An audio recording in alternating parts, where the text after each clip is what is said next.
सुप्रभात प्यारे बच्चों। उम्मीद है आप सब ठीक होंगे।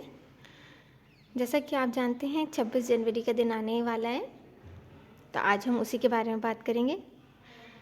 हम सब जानते हैं कि भारत को आज़ादी या स्वतंत्रता 15 अगस्त को मिली, लेकिन 26 जनवरी का दिन भी हमारे लिए बहुत महत्वपूर्ण है, क्योंकि इस दिन हमारे भारत का संविधान लिखा गया, इस संविधान को लागू किया गया और 26 जनवरी को ही गणतंत्र दिवस कहा जाता है।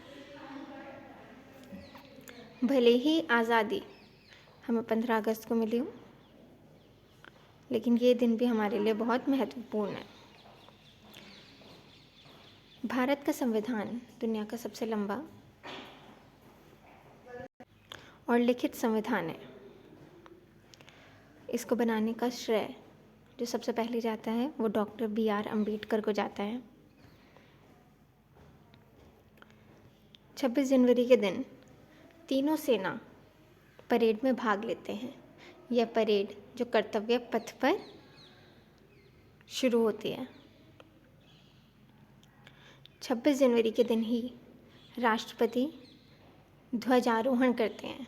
ध्वजारोहण मतलब झंडा फहराते हैं। जो हमारा तिरंगा झंडा है उसे फहराने का काम राष्ट्रपति करते हैं।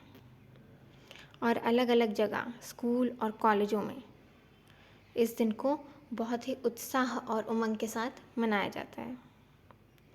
तो आइए इसी दिन के बारे में कुछ वाक्य लिखें। पहला वाक्य, भारत में 26 जनवरी को गणतंत्र दिवस के नाम से भी जाना जाता है।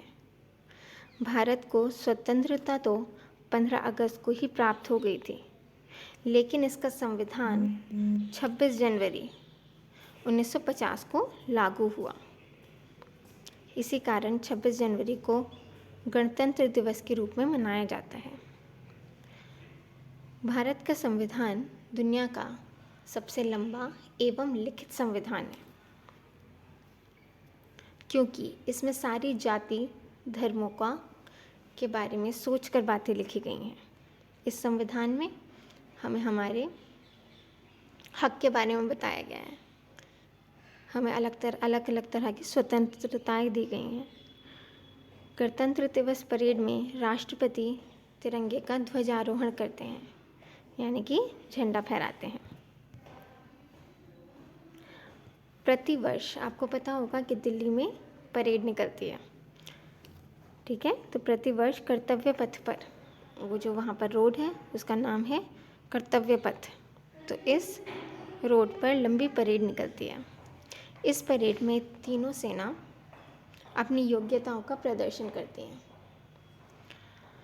स्कूल और कॉलेज में भी अलग अलग प्रकार के कार्यक्रम होते हैं। परेड में देश के राज्यों की झांकियाँ भी दिखती हैं।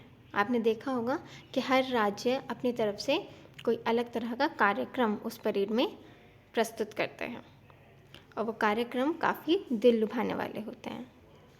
गणतंत्र दिवस हम सब के लिए एक गौरवपूर्ण दिन है, और हम सब इस दिन को उत्साह और उमंग के साथ मनाते हैं। मैं उम्मीद करती हूँ आपको ये सारे पॉइंट समझ आए होंगे और आप इन 10 वाक्यों को अपनी पुस्तक में लिखेंगे